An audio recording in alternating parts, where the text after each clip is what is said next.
Okay, that one went a little longer than I expected to, the one about reference angles. Let's look at a couple more things. First off, what is true about the sine and cosine of an angle is if we have an angle theta, this is my angle theta in standard position, so there's the initial side. I could find its sine and its cosine by looking at a point on the unit circle. Now, the unit circle, every point on the unit circle satisfies this equation, x squared plus y squared equals 1. That means for every angle, it doesn't matter what angle, but for every angle, the sine and the cosine and the sine are going to be on the unit circle somewhere. And so they will satisfy this equation. So for every angle, we know this fact. The cosine of the angle squared, that's the x value, plus the y value of the point, the sine of theta, that's the y value squared, the x value and the y value, square them and add them, got to equal 1.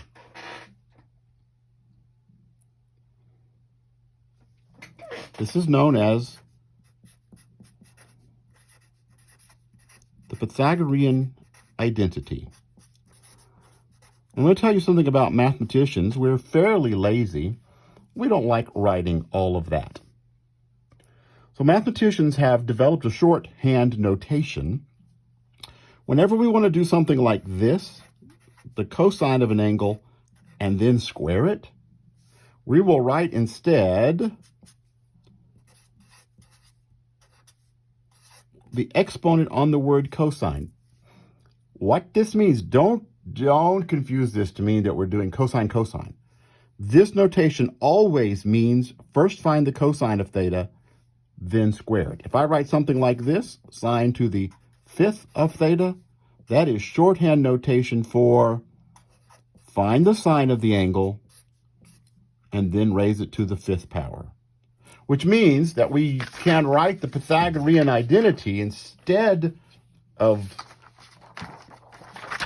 that way with the parentheses. It is usually seen like this. Cosine squared theta plus sine squared theta equals 1. I got to make sure that is on the camera. It is. I'm going to move it up a little. Okay. Here's an example.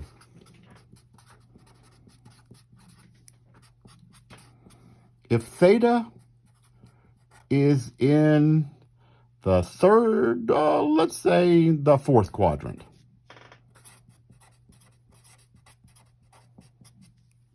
and the cosine of theta is 4/5, what is the sine of theta? Okay, so cosine of theta is 4/5.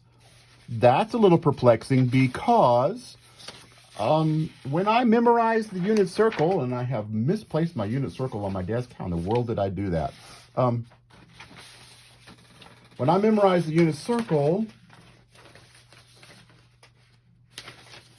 there was no place on the unit circle where the cosine was 4/5. Cosine was always something like square root of 3/2 or 1/2 or square root of 2/2. There was never any 4/5.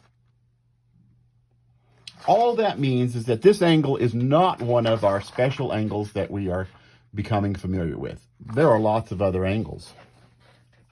But I do know this. I can find the answer to this because cosine squared theta plus sine squared theta always equals 1. So that tells me that, well, the cosine of theta is 4/5. 4/5 squared plus sine squared theta equals 1. And now I can solve this equation for sine of theta. 4/5 squared is 16/25 plus sine squared theta equals 1. Sine squared theta is 1 minus 16 over 25. And I'll let you do this is 25 over 25. This is 9 over 25. So sine theta is equal to, if I take square root of that side, remember we've got to put a plus or minus 3 over 5. Sine squared theta is 9 over 25, so sine theta would be either plus or minus 3 over 5. Which one? Well, theta's in the fourth quadrant. In the fourth quadrant over here, it's below this axis. The y values, that's the sine, will be negative. So if theta's in the fourth quadrant and the cosine of theta is 4/5, we could say sine of theta is negative 3/5.